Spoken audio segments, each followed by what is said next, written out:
Money is never enough. Problema yan ng mahirap, pero problema rin yan ng mayaman. Lahat ng tao, gaano kalaki man ang income, nakukulangan pa rin sila. Talaga ang pera kulang kasi hindi maubos ang ating mga pagnanasa. So pag kulang ang pera nyo, what else is new? Luma na yan. Napakaraming henerasyon na ang kinapos at ngayon napakaraming mga kamuka ng mga kinakapos. Dapat sanay na ang tao sa kakulangan ng pera. Lalo kapatid, kung ipinanganak ka mahirap, lumaki kang mahirap, dapat sanay ka na. Huwag ka na nagreklamo.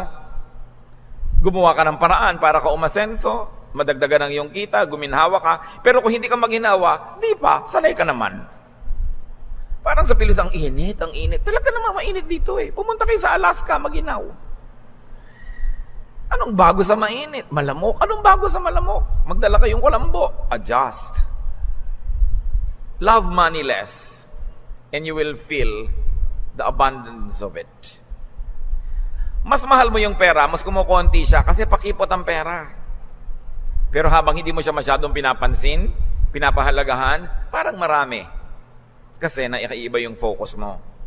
So it's not how much you have, it is how much satisfaction you can derive from it, which is inversely proportional to your love for it.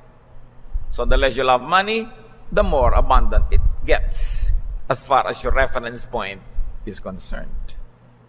Adjust to the scarcity of money. Yung mga dating wala namang pera at sanay, pagka nagkaroon ng kamag-anak na nag-abroad, kumikita ng dollar, biglang akala mo hindi sanay. Hingi ng hingi, hindi pa magkasya, dumadami ng ginagastos. Live within your means, so it will be enough. And find your suitable market or source. There is a market for every pocket. Whatever your budget is, you will find an equivalent market where your money will make wonders with its purchasing power.